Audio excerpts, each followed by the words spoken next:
Colombia are back in the World Cup after 18 years in search of yet another incredible summer and trying to surprise the world with another dark horse run. This is the Colombia preview for the 2026 World Cup, and if you don't know, it's a team that's very close to my heart. It's a team that I fell in love with watching the 2014 World Cup as a child, and a team that I will forever have a soft spot for and forever be supporting whenever they play. So I'm a huge fan of this national team, and I'll be watching their games like it's my own country. So any Colombians, I'm saying everything in this video as a fan of your team, and I just love Colombia. I love the country, I love the people of Colombia, and I hope they can have a big tournament. So let's preview it. Let's see what we can expect from Colombia, because obviously 4 years ago in Qatar, Colombia missed out after a really disappointing World Cup qualification campaign.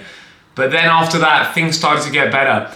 Colombia went on a crazy unbeaten streak of like some 25 games, which actually ended in the final of the Copa America when they lost to Argentina in extra time because of the Lautaro Martinez winner. But Colombia entered the last Copa America as one of the best teams on form going into the tournament.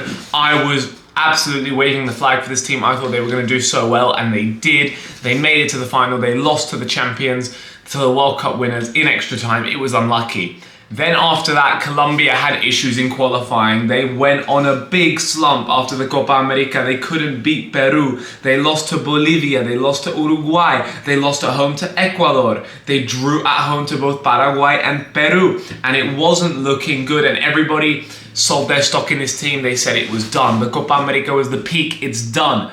But then after that, some nice results in qualifying, destroying both Bolivia and Venezuela away, which is not easy away in Maturin. And then in the friendlies, battering Mexico, battering Australia, beating New Zealand. Colombia have given people hope again, and they've given me hope. I was beginning to sell my stock in this team. I was like, oh, it's not going to be a good World Cup. But after the most recent games and just the vibe of this team, I think they're picking it up again, and I think they could be poised for a big summer. Now, the March window wasn't good with losses to both Croatia and France, but the Croatia game I thought was unlucky, and against France, France are, according to many people, the best team in the world, so it's understandable how that game played out. But Colombia are going to enter this tournament as one of the most exciting teams to watch, as one of the most offensive teams, as one of the... It's a team that plays football. These guys know how to play football. If you want a team that's going to entertain you this summer, sign up to watch the Colombian national team games. That first game against Uzbekistan, then against DR Congo, and then especially against Portugal. Colombia will entertain. They might not always win, but they will entertain. These guys have so many players who take risks, who try to dribble 1v1, take shots. They really bring that energy with them, and it's transmitted through the stands as well, because Colombian fans are some of those passionate in the world, and they always travel well to the US. I think every game is going to feel like a home game for those Colombian players. I just think the passion of this country, they've got such a passion for football, and you can see it on the pitch. And then you've got someone like Luis Diaz, who's coming off a record-breaking season at Bayern, an incredible season for him in his career. Unfortunately, he just got knocked out of the Champions League, but it's still been a sensational season. When he puts on that Colombia shirt, you know, this shirt is heavy. This shirt is heavy, but when he puts it on, he does not feel the pressure. This man plays without fear for Colombia. He does incredible things. He will just... The goal against Argentina in qualifying, when he dribbles past like 4 guys, is crazy. Last time they played Spain in that friendly, the way he tore up the Spanish defense to assist Daniel Munoz was sensational, and he's going to be looking to do it again. The Colombian attack has always been the strongest part of this team. They've always scored so many goals. And Luis Diaz is going to be the talisman for this team. But who's going to play with him in that sort of front three, with probably in the 10, James Rodriguez, who, you know, hasn't been at his peak for so many years, right? You know, it's been 12 years since that infamous, incredible tournament from him in 2014 that made the world fall in love, when he was just sensational. It's been 12 years. Form is temporary, class is permanent. What James showed at Copa America 2024 was insane. What he showed in the games before that, even in qualifying, insane. James Rodriguez still has a lot to give this team. Now recently the form hasn't been there, and I'm getting worried because if Colombia are to have a deep run at this tournament, they need Copa America James, because he was the player of the tournament. He was absolutely incredible, and he just has that, he's the captain, he's got all of that. He knows what it's like to be there. And at the World Cup for Colombia, I just imagine another James masterclass. I still think he's got it in him. Off the right, it's probably going to be John Arias, right? They've got a few options, but I think Arias is the most likely to start. Very good player, 1v1 on the dribble, very fast. However, the finishing, just like a lot of this Colombian team, that's the problem with this, Some people call them Stormtrooper FC. It is an issue. These guys need a billion chances to score. They don't score enough goals, and Arias misses many chances, but he's still a top player. And then starting up front is probably going to be, coming off a sensational season at Sporting Club de Portugal, Luis Suarez. Not that Luis Suarez. He doesn't bite people. He scores goals for fun. He was the Victor Gyökeres replacement at Sporting, and he's done just as well, if not better, than Victor Gyökeres. What a season he's had. Recently in that Croatia friendly, that missed chance still, I think, is going to haunt him forever. I don't know how he missed that up. But I think this guy is a proper good striker. He's a fox in the box. His finishing is usually very, very good. And he's a handful for defenders. And I think he could have a big impact for Colombia. The defensive midfielders in this team will probably be Richard Rios, who has had a fantastic season at Benfica, and I think he's a top player.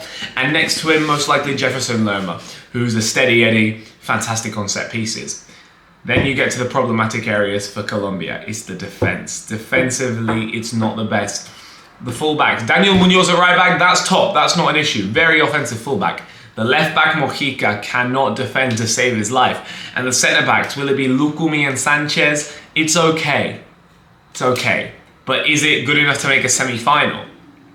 And then the goalkeeper, Vargas, is probably the biggest issue in the whole team. He is proven to be a liability. So it's going to be interesting to see how Lorenzo can figure it out. Obviously, that's something we have to talk about. The manager, Nestor Lorenzo, who came in when it was a very difficult time for Colombia after missing out on the last World Cup, and he's done so well. He's stabilised the team. He's got them playing some of the best football, got them to the Copa America final. Recently, it's been a slump, but then he's managed to recover a bit, and this is the moment for him. This is where his fate gets decided. He needs a big World Cup for Colombia, and, the expectation is the quarterfinals. At least that's the expectation for Colombia going into this tournament. I think if Colombia made the quarterfinals, I think that's a good tournament. Obviously it depends on the pathways, right? It depends if they win the group, if they come second, because they definitely can win the group over Portugal. I think they probably will, but it's still Portugal at the end of the day. It's going to be really, really tough. But I don't think people are expecting that much from this team because they don't really have the star players other than Luis Diaz and an old, washed up James Rodriguez. It's not really your household names on this team. So that probably takes a bit of the pressure off. But I think internally within Colombian fans, let me know in the comments if you agree. I think there's a lot of pressure on this team to perform. And I think they absolutely have to. That opening again against Uzbekistan is going to be absolutely incredible. Two teams I love going head to head at the Azteca. It's going to be great. And then DR Congo.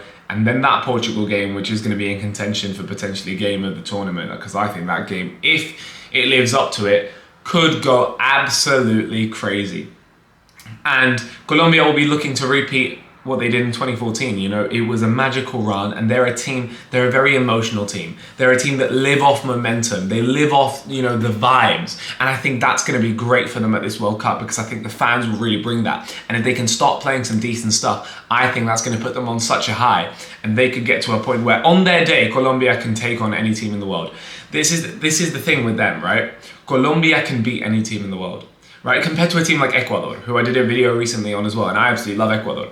I don't think Ecuador can beat any team in the world on their day, but they also cannot lose, right? Ecuador are harder to beat. Colombia are more likely to win the game. So then it's a question, Colombia are also more likely to lose. So it's really about, who they play at this tournament, and it's, you're always worried about Colombia. You can never be certain in this team. If you're certain that Colombia is going to do well, then you have issues. There's always doubt when it comes to Colombia. But if it clicks, then this team could be so dangerous at this tournament. So dangerous. And they could take on anybody. They beat Argentina in qualifying.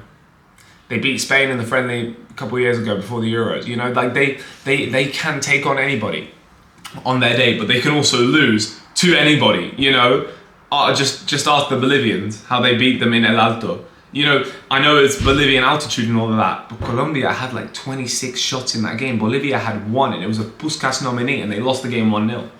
So you never know, right? And it's very much in the head here for Colombia. They're a very emotional team, and I really, really hope it goes well for them. And I really do think so. I had them as my #1 dark horse. I'm riding the hype train. I'm choosing to ignore all these negative signs and just going on the potential of this team, because the potential is sky high.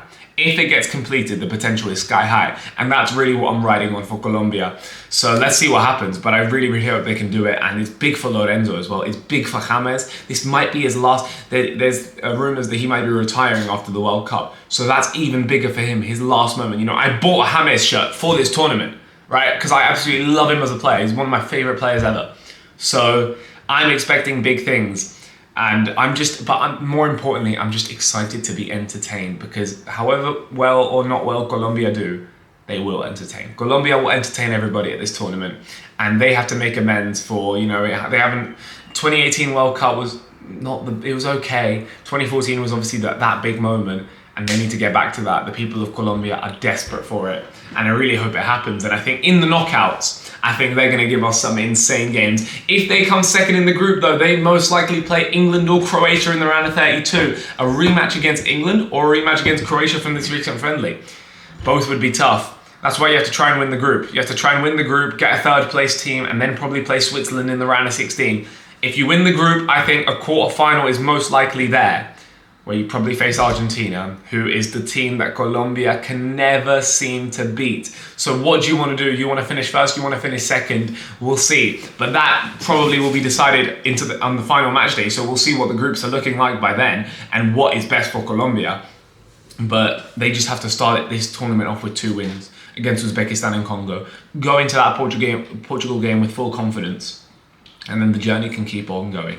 They need to keep the vibes up, and they need to not do anything stupid. But I love this team. They're going to be so fun to watch. I'm so jealous of anybody that's going to be able to beat at a Colombia game. I think that's going to be vibes. Colombians, let me know in the comments what you guys think, and let me know what team you want to see me do next. Like, share, subscribe, and let's hope Los Cafeteros can surprise the world again and make it to at least a quarterfinal. Bye-bye.